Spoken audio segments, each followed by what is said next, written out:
Avez-vous déjà eu l'impression que la vie a été injuste envers vous, et pourtant, en quelque sorte, vous êtes toujours debout? Et si je vous le disais, il y a une raison à cela. Vous ne survivez pas seulement par hasard. Vous avez été choisi par Dieu. Et la raison pour laquelle votre vie a été si intense est que seulement 1% sont marqués pour ce que vous portez. Vous voyez, la plupart des gens n'ont aucune idée du genre de bataille spirituelle auquel vous avez confronté. À huis clos, les chagrins, les trahisons, le silence du ciel, la pression invisible, ce n'était pas aléatoire. C'était un test. Et devinez quoi? Vous avez passé. Tout le monde ne le fait pas. Mais toi, vous avez conservé votre foi quand tout dans votre vie a dit de lâcher prise. Vous êtes resté dans la prière quand il avait l'impression que Dieu était devenu silencieux. Et à cause de cela, quelque chose de massif est sur le point de se déplacer dans votre vie. Rapide.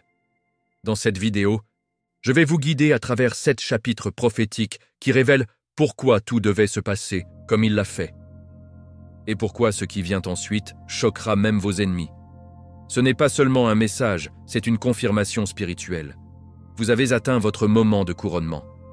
Le paradis vous célèbre en ce moment, et vous ne le saviez. Même pas. Alors n'osez pas cliquer.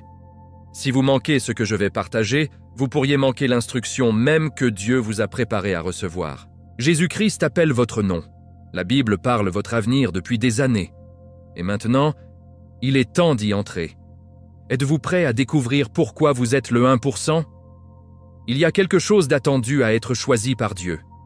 Cela ne suit pas la logique, et cela n'a pas toujours de sens pour les gens qui vous entourent. Mais au fond de votre âme, vous avez toujours su, vous n'étiez jamais seulement ordinaire. À partir du moment où vous êtes entré dans ce monde, le ciel avait déjà tamponné votre vie avec un but divin. Vous n'étiez pas une naissance aléatoire, et votre chemin n'a jamais été accidentel. Chaque détour, chagrin et moment du silence a été orchestré par la main de Dieu. Et maintenant, alors que les choses commencent à se dérouler, vous pouvez le sentir, ce n'est pas juste une autre saison, c'est la transition divine. Lorsque la Bible dit « Beaucoup sont appelés, mais peu sont choisis » Matthieu 22, 14, ce n'est pas de la poésie, c'est la prophétie. Et vous, choisis un, êtes l'accomplissement de cette écriture. Vous avez peut-être passé des années à vous demander pourquoi vous vous êtes senti différent, déconnecté ou même mal compris. Ce n'est pas un dysfonctionnement, c'est la distinction. Dieu ne choisit pas le plus fort, le plus fier ou le plus visible. Il sélectionne les humbles, ceux qui écoutent en silence, ceux qui pleurent en prière quand personne ne regarde. C'est toi. Votre foi silencieuse, votre promenade régulière, votre retour constant à la parole de Dieu, ça ne s'est pas passé inaperçu. Jésus-Christ voit ce que les autres négligent. Vous vous êtes éveillé spirituellement, non pas parce que vous avez cherché le pouvoir ou la position, mais parce que vous aspiriez à le connaître plus profondément. Ce désir a été planté par Dieu lui-même. Ce n'était pas votre idée, c'était votre réponse à son appel divin. Réfléchissez au moment où vous avez ressenti une traction pour faire les choses différemment, quand tout le monde a suivi la foule. Mais quelque chose dans votre esprit a chuchoté « Non, ce n'est pas votre chemin ». C'était le Saint-Esprit qui vous marquait. Vous n'étiez jamais censé vous fondre. Vous étiez censé être mis à part, comme Joseph dans la fosse, comme Esther dans le palais, comme David dans le domaine. L'éveil que vous avez vécu n'était pas un changement émotionnel, c'était une activation spirituelle. La foi est devenue votre boussole, la Bible votre pain quotidien, et Jésus-Christ, votre encre inébranlable. Ce que les autres ont appelé la lutte, le paradis a appelé la mise en forme. Ce qu'ils ont vu comme une confusion, Dieu considérait comme votre appel en mouvement. Au fil de votre vie, les gens ont peut-être remis en question vos choix. Certains vous ont peut-être appelé trop intense, trop spirituel, ou même trop. Mais ils n'ont pas vu ce que Dieu a vu. Ils n'ont pas entendu les prières de minuit, les cris désespérés pour la direction ou les heures que vous avez passées dans les Écritures à chercher des réponses que personne d'autre ne pouvait fournir. Dieu a vu. Et à chaque instant que vous vous sentiez invisible par les gens, vous étiez pleinement vu par le Créateur de l'univers. Il éveillait votre discernement, affinait votre foi et étendait votre capacité spirituelle.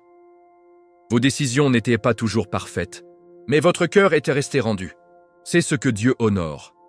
Obéissance, pas la perfection. Et maintenant vous y êtes, en règle générale de quelque chose de sacré. La confirmation pour laquelle vous avez prié se déroule sous vos yeux. Les personnes que vous avez perdues, les portes qui ont fermé, les saisons du silence, c'étaient tous des signes d'orchestration divine. Ce n'est pas une coïncidence, c'est l'aboutissement. Vous avez traversé le feu sans être brûlé parce que Dieu a marché avec vous. Vous avez erré dans les vallées, mais je n'ai jamais perdu votre espoir parce que Jésus vous a tenu la main. Et même maintenant, en lisant ces mots, quelque chose remue à l'intérieur, parce que votre esprit reconnaît la vérité. Vous avez été choisi. Vous avez été réveillé. Et maintenant, tout est sur le point de changer. Il y a un poids sacré à tester en silence. Aucun applaudissement. Aucune validation. Juste toi, ta foi, ta Bible et Dieu.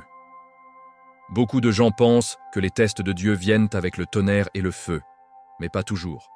Parfois, ils viennent dans l'immobilité de la nuit, quand personne ne regarde, et vous êtes laissé seul pour lutter avec des doutes qui griffent votre âme. C'est dans ces moments, où vous auriez pu abandonner, mais non, que le ciel en a pris note.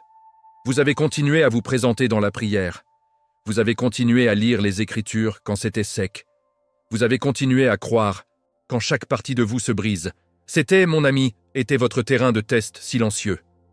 Et bien que personne ne vous loue, Dieu enregistrait chaque acte d'obéissance. La foi qui est prouvée en secret est la foi que Dieu utilise en public.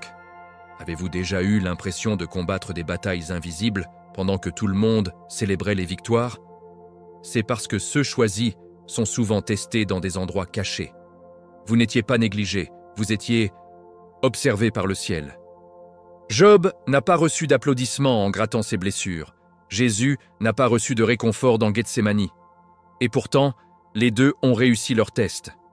Vos tests silencieux, ces pertes privées, ces nuits de pleurs dans votre oreiller n'étaient jamais gaspillées. Ils ont construit une force spirituelle en vous qui ne peut pas être truquée.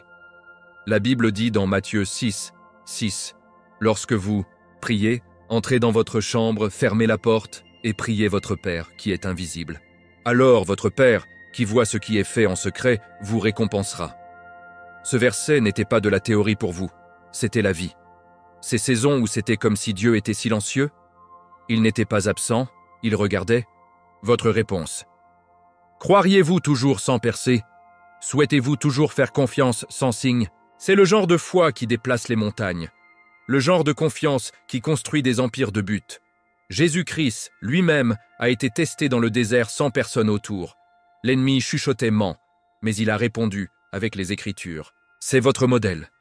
Vous avez répondu à la confusion avec le culte. Vous avez répondu à la peur avec la foi. Vous avez répondu au silence avec reddition. Cela a fait rugir le paradis, parce qu'il est facile de faire confiance lorsque les bénédictions sont visibles, mais vous avez confiance en tout ce que vous aviez, était la promesse. Certaines personnes n'ont aucune idée de ce que cela vous coûte juste pour rester debout. Mais Dieu le sait. Il vous a vu résister à la tentation quand personne ne regardait. Il vous a vu pardonner aux gens qui ne se sont jamais excusés. Il a entendu les prières que vous vous chuchotiez avec des lèvres tremblantes et des yeux fatigués. C'est le genre de formation spirituelle qui ne vient pas des livres, cela vient de la rupture. Et à travers cette rupture, vous avez été construite. Vous êtes devenu inébranlable, non pas à cause de votre force, mais à cause de la façon dont vous vous êtes rendu. Le feu vous a affiné, ne vous a pas détruit. Le silence vous a façonné, ne vous a pas fait taire. Chaque « oui » que vous avez donné à Dieu en privé fait maintenant écho dans l'éternité. Vous n'avez pas seulement survécu à vos terrains de test silencieux, vous les maîtrisez. C'est pourquoi vous vous sentez différent maintenant.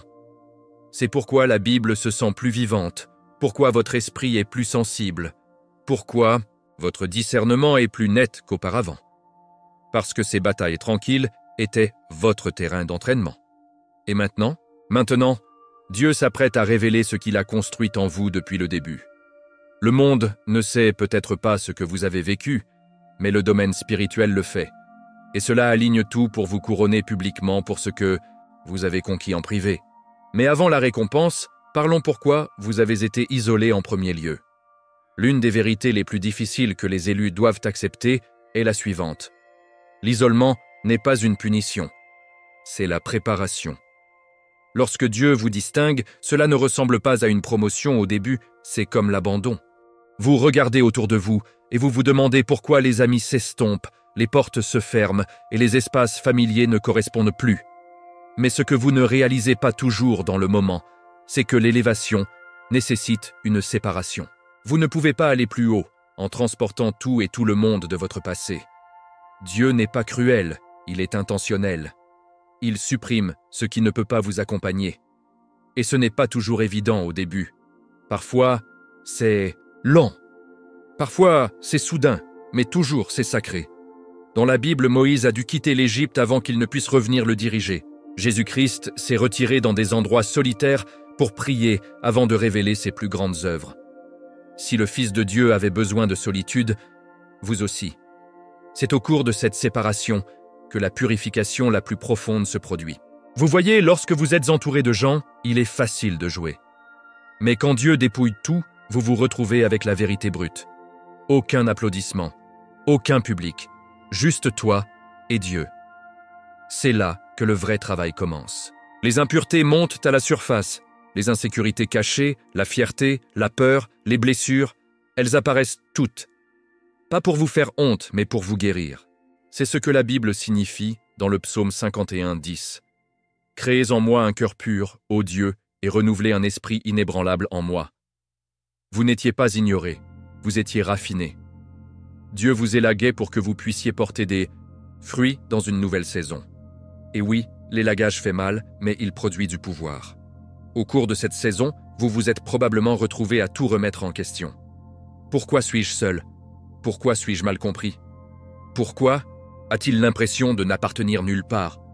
Cet inconfort était divin. C'est Dieu perturbant votre réconfort de vous aligner sur votre vocation. Certains environnements n'étaient pas toxiques, ils étaient tout simplement trop petits. Vous essayez de vous intégrer dans un endroit qui ne pouvait pas tenir votre onction. Comme David portant l'armure de Saul, cela ne se sentait pas bien, et Dieu, dans sa miséricorde, laisse tomber, parce que l'élévation qu'il avait prévue pour vous nécessitait une charge plus légère. C'est pourquoi certaines personnes ne sont pas restées. C'est pourquoi certaines opportunités sèchent. Vous n'étiez pas punis, vous étiez positionnés. Et maintenant, en regardant en arrière, pouvez-vous le voir? Pouvez-vous retracer la main de Dieu, même dans les adieux? Les choses que vous avez pleurées faisaient de la place pour ce qui compte vraiment. Vous aviez besoin de ce silence pour entendre Dieu plus clairement. Vous aviez besoin de cette solitude pour aiguiser votre discernement. Et bien que ça faisait mal, cela vous a humilié. Et dans cette humilité, votre esprit a été renforcé. C'est le paradoxe de la promenade par la foi. C'est dans l'écrasement que l'huile coule. C'est dans le désert que vous trouvez votre véritable identité. Jésus a été révélé comme le sauveur du monde, non pas dans une foule, mais dans le désert. C'est là que la puissance naît, dans le calme, dans le seul, dans les lieux sacrés de la reddition. Alors maintenant, lorsque vous ressentez cette douleur de l'isolement qui se glisse à nouveau, ne paniquez pas, appuyez. Demandez à Dieu à quoi il vous prépare. Parce que la séparation est toujours suivie d'une révélation. La distance que vous ressentez maintenant est l'espace où l'altitude est sur le point de se produire. Et si vous avez été mis à part, c'est parce que vous portez quelque chose de rare. Dieu ne gaspille jamais la séparation. Il l'utilise pour façonner ceux qu'il prévoit de mettre en lumière. Et juste au moment où vous pensez que vous avez perdu trop à continuer, c'est à ce moment-là que le changement se produit. Mais avant le dévoilement du public, regardons ce que ces essais privés fonctionnaient vraiment en vous. Personne ne voit vraiment ce qui se passe à huis clos. Ils peuvent voir votre sourire, vos messages, votre force. Mais ils ne voient pas les larmes de minuit, les cris silencieux, les moments où votre foi a suspendu par un fil. C'est la nature des batailles cachées. Ils sont invisibles pour l'homme, mais cristallins à Dieu. Et les élus? Ils ne se contentent pas de parcourir le feu, ils le font sans public. Vous ne cherchiez pas l'attention, vous essayez juste de survivre. mais chaque tempête privée que vous avez surmontée construisait quelque chose d'éternel. Comme il le dit dans Galates 6, 9, « Ne nous lassons pas en faisant du bien, car en saison du voulu, nous récolterons si nous ne perdons pas de cœur. » Vous n'avez pas perdu de cœur, vous n'arrêtiez pas d'appuyer sur. C'est pourquoi votre récompense est en route. Ce ne sont pas seulement des difficultés financières ou des pannes relationnelles, c'était des batailles profondes à l'âme, attaques dans votre esprit, pression sur votre objectif, confusion dans votre appel. Et pourtant, vous êtes resté le cap. Vous avez continué à prier lorsque les réponses ne sont pas venues. Vous avez continué à ouvrir votre Bible même lorsque les mots se sont éloignés. Ce n'est pas une faiblesse, c'est la force spirituelle. Jésus-Christ sait exactement ce qu'il se sent. Dans Gethsémane, il a combattu une bataille si intense, il transpire le sang. Luc 22, 44. Ce n'était pas seulement une douleur, c'était la pression. Et vous avez ressenti ce même poids écrasant, n'est-ce pas? L'ennemi a essayé de vous convaincre que vous étiez seul, oublié, voire disqualifié. Mais la vérité est que vous étiez qualifié en silence. Dieu cache souvent ses guerriers les plus forts à la vue. Alors que le monde est occupé à célébrer le bruit et la notoriété, il onctionne dans les grottes. Demandez simplement à David. Avant de devenir roi, il courait, se cachait, survivait. Ces batailles n'étaient pas sur une scène, elles étaient dans l'ombre. Et pourtant, le moment venu, Dieu l'a avancé. C'est ce qu'il est sur le point de faire avec vous. Parce que pendant que vous étiez fidèle en secret, le paradis prévoyait votre récompense en public. Chaque larme semée dans la foi est sur le point de revenir comme la joie. Psaume 126, 5. Vous n'êtes pas seulement sur le point d'être béni, vous êtes sur le point d'être justifié. Ne pas prouver les autres, mais prouver que Dieu a raison. Cette récompense ne sera pas seulement des choses matérielles, bien que celles-ci puissent aussi venir. La vraie récompense est l'influence, l'autorité, la clarté et la faveur. Vous êtes sur le point de marcher dans des chambres que vous n'avez pas postulées, de parler aux personnes que vous n'avez jamais imaginées et d'influencer des vies que vous n'avez même pas rencontrées. Pourquoi? Parce que Dieu peut vous faire confiance maintenant. Il a vu comment vous avez manipulé le manque, alors maintenant, il peut vous faire confiance avec l'abondance. Il a vu comment vous êtes resté humble, alors maintenant il peut élever votre voix. Les essais ne vous ont pas cassé, ils vous ont construit. Et ce qui va ensuite n'est pas aléatoire, c'est le résultat de chaque graine que vous avez plantée en obéissance. Vous avez réussi le test, non avec la perfection, mais avec la persévérance. Alors maintenant, ne soyez pas surpris lorsque les choses commencent à s'aligner rapidement. Ne soyez pas choqués quand l'honneur vous trouve. Vous n'avez pas poursuivi les plateformes, elles vous sont livrées. C'est ce qui se passe lorsque vous endurez les batailles cachées. Les récompenses viennent sans que vous ayez à vous battre pour eux. Dieu fait l'annonce. Le paradis fait la promotion. Jésus-Christ lui-même devient votre défenseur. Mais, comme cette saison de récompense commence, vous devez comprendre, il y a une raison pour laquelle vous vous sentez hors de propos dans des environnements moyens. Parlons-en ensuite. Il y a quelque chose de différent en vous et vous le savez depuis longtemps. Vous avez essayé de vous fondre, vous avez essayé de être normal, mais rien ne semblait tout à fait correct. Ce n'est pas une fierté, c'est le but. Vous portez ce que seulement 1% des gens ne le feront jamais. Un plan divin écrit par la main de Dieu lui-même. Ce n'est pas seulement que vous êtes doué, c'est que vous êtes honoré. Et la grâce ne peut pas être fabriquée. Vous entrez dans les pièces et changez d'atmosphère. Non pas à cause de votre charisme, mais à cause de l'huile de votre vie. Les gens ressentent quelque chose quand ils vous rencontrent, et ce n'est pas par accident. C'est la présence de Jésus-Christ qui traverse votre obéissance. C'est ce qui vous rend dangereux pour l'ennemi et précieux au ciel. Vous voyez, l'onction à 1% ne consiste pas à être meilleur. Il s'agit d'être accablé. Vous ressentez les choses profondément. Vous remarquez la guerre spirituelle, que les autres ignorent. Vous êtes sensible aux environnements, conscient des changements et rapidement à intercéder. Ce n'est pas une faiblesse, c'est votre câblage divin. Vous n'avez jamais été appelé pour vivre à la surface. C'est pourquoi des conversations superficielles vous vident. C'est pourquoi les routines vides vous épuisent. Votre esprit a été conçu pour la profondeur. Dieu ne vous a pas appelé à construire des châteaux de sable. Il vous a appelé à déplacer des montagnes. Et cette foi en montagne n'est pas bon marché. Cela vient d'années de faire confiance à Dieu, dans l'obscurité, de s'accrocher à la Bible quand rien n'avait de sens, et refusant de lâcher votre foi même lorsque les tempêtes sont venues. Dans 1 Samuel 16, lorsque Samuel est allé à loin, le prochain roi, même il a regardé l'apparence extérieure. Mais Dieu a dit, « Le Seigneur ne regarde pas les choses que les gens regardent. Le Seigneur regarde le cœur. » V7. C'est ainsi que vous avez été choisis, pas pour votre statut, mais pour votre reddition. Pas pour votre image, mais pour votre intimité avec Dieu. Alors que d'autres étaient des foules impressives, vous impressionniez le paradis. C'est l'onction à 1%. C'est invisible jusqu'à ce que Dieu décide de le rendre visible. Et quand il le fera, ce sera indéniable. Votre nom est mentionné dans les pièces que vous n'avez pas entrées, parce que votre esprit a déjà été devant vous. Mais soyons honnêtes, le transport de cette onction n'est pas facile. Il vous isole, il vous sépare du familier. Les gens vous comprennent mal. Envoyez-vous, vous moquez même de vous. Mais ce n'est que parce qu'ils ne peuvent pas discerner ce que vous portez. Et ça va, parce que l'approbation de l'homme n'est pas votre métrique. La voix de Dieu l'est. Et sa voix a été claire, « Tu es à moi, je t'ai distingué, je t'ai appelé par son nom. » Ésaïe 43, 1. C'est pourquoi vous avez survécu à des choses que d'autres n'ont pas fait. C'est pourquoi vos prières ont du poids. Parce que vous avez été marqués.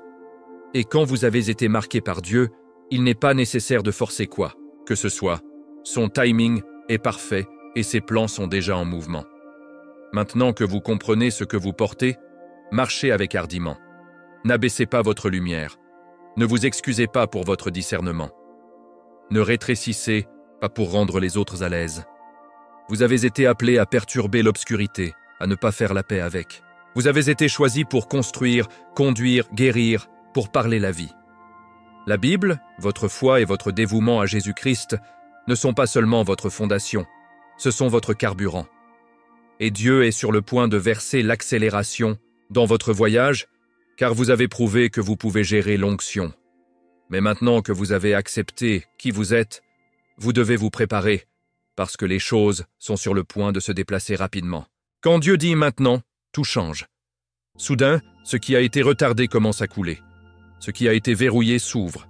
Ce qui semblait impossible devient inévitable. C'est la saison dans laquelle vous venez d'entrer. Une accélération divine. Mais voici la chose. L'accélération ne se produit pas pour tout le monde. Il est réservé à ceux qui ont attendu fidèlement, de faire confiance à des épreuves et obéi dans l'obscurité. C'est toi. Vous n'avez pas seulement survécu au désert, vous y adoriez. Vous n'avez pas seulement supporté l'attente, vous y avez grandi. Et maintenant, parce que vous avez gardé votre foi en Jésus-Christ, parce que vous êtes resté enraciné dans la Bible, Dieu se déplace rapidement en votre nom. Les portes sont sur le point de s'ouvrir non pas par la force, mais par la faveur. L'accélération n'est pas la même que la vitesse. C'est un alignement surnaturel. Des choses qui auraient pris des années se produiront en quelques jours. Mais soyez avertis, cette saison nécessite l'obéissance à la vitesse de la révélation. Vous ne pouvez pas hésiter. Quand Dieu dit bouger, vous bougez. Quand il dit parler, vous parlez. Il n'y a plus de temps de peur, de réflexion ou de stimulation secondaire. Comme Abraham, qui s'est levé tôt pour obéir au commandement de Dieu, Genèse 22, 3, vous devez répondre sans délai. C'est ainsi que l'accélération fonctionne, elle s'associe à action. Dieu fait sa part, et maintenant il a besoin de vous pour faire le vôtre. Ce n'est pas la saison à demander. Pourquoi moi? Mais pour déclarer « Me voici, Seigneur, mande-moi ». L'ennemi essaiera de vous distraire en ce moment. Il enverra de la confusion, du bruit et des batailles inutiles pour ralentir votre élan. Ne tombez pas pour ça. Restez ancrés dans le mot. Méditez sur des versets comme Isaïe 60, 22. « Le moment est venu, moi, le Seigneur, je vais y arriver. » Ce moment est maintenant. Le vent de Dieu est derrière vous. Ce qui a pris d'autres décennies vous prendra des mois. Ce qui semblait loin arrivera avant la date prévue. Vous ne courez pas la chronologie du monde, vous coulez chez Dieu. Et quand Dieu accélère les choses, ce n'est pas le chaos, c'est la confirmation. Vous êtes accéléré pour l'impact du royaume, pas des applaudissements personnels. Et, avec l'accélération, de nouvelles opportunités. Plateformes que vous n'avez pas recherchées. Relations auxquelles vous ne vous attendiez pas. Influence que vous n'avez pas gagnée selon les normes humaines. Mais ce n'est pas aléatoire, c'est une récompense. Dieu vous positionne dans des endroits de pouvoir parce qu'il sait que vous ne l'utiliserez pas. Il vous donne une voix plus forte parce que vous avez prouvé que votre cœur ne le trahira pas. Mais ne vous laissez pas prendre sous les projecteurs, restez concentré sur la source. Laissez votre foi en Jésus-Christ rester votre boussole. Laissez la Bible rester votre plan. L'accélération est excitante, oui, mais c'est aussi lourde. Cela nécessite de la discipline, de la concentration et de la reddition constante. Alors respirez, choisis un. Vous attendiez cela, et c'est enfin là. Ce n'est pas le moment de rétrécir, c'est le moment de se lever. Vous avez traversé le royaume de soudain. Soudain, faveur. Soudain, provision. Soudain, répond. Mais, rappelez-vous, cette vitesse divine n'est pas une récompense pour la perfection. C'est une réponse à votre persistance. Dieu ne se précipite pas pour rattraper son retard. Il bouge pour établir. Et lorsque vous entrez dans ce déroulement rapide, vous devez sensibiliser que votre percée n'est pas seulement pour vous. Parlons maintenant du poids qui vient, d'être choisi. Être choisi n'est pas seulement la faveur, il s'agit de responsabilité. Beaucoup de gens célèbrent l'appel, mais peu sont prêts à porter le coup. Lorsque Dieu vous place la main, il ne vous donne pas seulement des bénédictions, il vous donne des fardeaux. Ne pas vous écraser, mais pour vous commander. Votre vie n'est plus la vôtre, votre obéissance, votre foi, votre engagement envers Jésus-Christ affectent plus que vous ne le savez. Les gens que vous n'avez jamais rencontrés dépendent de votre oui à Dieu. Les âmes sont alignées sur votre voie, votre exemple, votre intercession. C'est pourquoi vos batailles ont été si intenses, non pas parce que vous êtes faible, mais parce que vous êtes nécessaire. Vous avez probablement remarqué à quel point le poids se rapproche, plus vous marchez avec Dieu. Ce n'est pas un signe à arrêter, c'est un signe que vous portez quelque chose de sacré. Tu te souviens de Moïse ? Il ne conduisait pas seulement un peuple, il exerçait une promesse. Ses frustrations, son isolement et sa fatigue n'étaient pas personnels, ils étaient spirituels. La Bible dit dans les numéros 11, 14, « Je ne peux pas transporter toutes ces personnes par moi-même. Le fardeau est trop lourd pour moi. » Peut-être que vous avez prié quelque chose de similaire. Mais voici la vérité. Ce que Dieu vous appelle à porter, il vous donne également à soutenir. Vous ne portez pas cela seul. Le Saint-Esprit est votre force, votre guide, votre endurance surnaturelle. Les élus marchent souvent sur une route que les autres ne comprennent pas. Alors que d'autres poursuivent des plateformes, vous poursuivez la présence. Alors que d'autres se contentent d'une satisfaction temporaire, vous êtes ancrés dans une signification éternelle. C'est pourquoi vos épreuves sont faites sur mesure. Elles vous préparent à ce que personne d'autre ne se demande de l'intendant. Jésus-Christ ne vous a pas appelé à être à l'aise. Il vous a appelé à être efficace. Et l'efficacité a souvent une pression invisible. Mais la pression produit la pureté. Et la pureté libère le pouvoir. Chaque dure saison que vous avez traversée était de construire votre autorité spirituelle. Et maintenant, les gens tireront la force de vos cicatrices. Mais ne confondez pas la responsabilité avec la perfection. Dieu ne vous demande pas d'avoir toutes les réponses, il vous demande de rester disponible. Votre « oui » quotidien est ce qui débloque la stratégie du paradis. C'est pourquoi la Bible dit en 2 Timothée 2, 21 « Si quelqu'un se nettoie, il sera un navire pour l'honneur, sanctifié et utile au maître. » Oh, vous n'êtes pas utilisé parce que vous êtes sans faille, vous êtes utilisé parce que vous le souhaitez. Et cette volonté a du poids. Cela signifie apparaître même lorsque vous êtes fatigué, parler de vérité, même quand c'est impopulaire, aimer les gens qui ne vous aiment pas en retour. C'est la marque de l'appel, et maintenant, vous y êtes, un point de vue, essayé, testé et de confiance. Vous avez vécu suffisamment pour comprendre que ce n'est pas seulement pour vous. Ce n'était jamais. Vous faites partie de quelque chose d'éternel. Votre oui résonne à travers les générations. Votre obéissance crée des effets d'entraînement dans le royaume de Dieu. Vous portez un poids, oui, mais c'est un poids de gloire. 2 Corinthiens 4, 17. Et avec ce poids vient une couronne. Mais avant de le porter, vous devez comprendre ce Que signifie entrer dans votre moment de couronnement? Vous avez enduré le processus. Vous avez passé les tests. Vous avez traversé le feu et êtes sorti avec votre foi encore intacte. Et maintenant, c'est votre moment de couronnement. Mais soyons clairs, cette couronne n'est pas faite d'or ou de renommée. Ce n'est pas la reconnaissance des gens, c'est la validation de Dieu. C'est le poids invisible de la gloire reposant sur votre vie. Le genre de gloire qui ne crie pas, il rayonne. Vous n'êtes pas élevé pour le divertissement, vous êtes commandé pour l'impact. Et ce moment, ce n'est pas seulement un changement de saison, c'est un changement d'identité. Vous n'êtes pas qui vous étiez. Vous êtes plus fort, plus sage, plus profond. Parce que lorsque Dieu vous couronne, il vous couvre également. Cette couronne n'est pas seulement un symbole, c'est un sceau. Il déclare que vos cicatrices sont devenues votre force, que votre histoire est maintenant votre stratégie, que votre foi n'est plus fragile, elle est inébranlable. Vous n'avez pas gagné cela par la popularité ou les performances. Vous avez été positionné par la persistance. Et maintenant, tout comme Esther, qui est entrée dans la royauté pour un moment comme ceci, Esther 4, 14, vous entrez dans un rôle pour lequel vous êtes né. Ce n'est pas le début de la facilité, c'est le début de l'autorité. Jésus-Christ ne vous a pas simplement racheté, il vous a confié. Cette couronne est le signe de la confiance du ciel dans votre endurance. Mais ne vous y trompez pas. Les couronnes viennent avec des ennemis. Dès que David a été oint, les géants sont apparus. Dès que Jésus a été baptisé, la nature sauvage s'est ouverte. Votre moment de couronnement ne vous exemptera pas du combat, il l'attirera. Mais la différence est maintenant, vous êtes équipés. Vous savez se battre dans la prière. Vous savez comment ancrer votre espoir dans la Bible. Vous avez marché avec Dieu dans l'ombre et maintenant il vous appelle dans la lumière. Pas de se vanter, mais de bénir. Non pas à dominer, mais à disciple. Vous n'êtes pas là pour impressionner le monde. Vous êtes là pour le transformer. Un acte d'obéissance, à la foi. Et ne sous-estimez pas ce qui nous attend. Avec la couronne vient la clarté. Soudain, les rêves ont du sens. La guerre a un contexte. Les retards semblent divins. Parce que maintenant, vous voyez avec les yeux du royaume.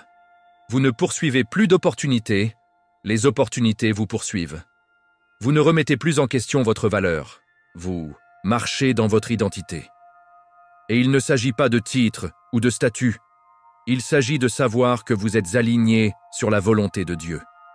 Que votre vie, votre voix, votre vocation sont toutes des pièces d'un plus grand puzzle du royaume. La couronne n'est pas la fin du voyage, c'est le début de votre règne dans le but. Alors marchez avec audace, parlez avec l'autorité, bougez avec humilité et vivre avec une foi inébranlable. Votre couronnement ne consiste pas à être vu, il s'agit d'être envoyé. Jésus-Christ ne s'est pas élevé pour être admiré, il se leva pour racheter. Et maintenant, il vous élève, pas pour le confort, mais pour la commission. Vous êtes un témoignage vivant de ce que signifie passer par le feu et sortir raffiné. Et lorsque vous entrez dans ce nouveau niveau, n'oubliez pas qui vous a porté ici, Dieu. Il était toujours avec toi. Et maintenant, le ciel déclare, le couronnement est complet, le règne a commencé. Mais avant de fermer, assurez-vous que chaque observation choisie, c'est pourquoi ils ont réussi ce que seulement 1% font. Maintenant, dites-moi, vous sentez-vous que quelque chose change tout en regardant ça? Au fond, votre esprit a-t-il reconnu la vérité dans chaque mot? Si ce message parlait à votre âme, je veux avoir de vos nouvelles. Quelle partie vous a frappé le plus? Déposez-le dans les commentaires, je vais tous les lire. Votre histoire compte. Quelqu'un d'autre pourrait trouver la guérison simplement en lisant ce que vous avez vécu. Et n'oubliez pas, abonnez-vous à cette chaîne. Et activez les notifications afin de ne jamais manquer un autre mot prophétique comme celui-ci. Nous ne faisons que commencer. Dieu bouge et vous ne voulez pas être laissé pour compte. Regardez la prochaine vidéo maintenant. Elle vous attend déjà à l'écran. Il y a une autre révélation que vous devez entendre. Je suis José et je te verrai dans le prochain. Restez dans la foi, restez dans la parole. Et rappelez-vous toujours, vous avez été choisis.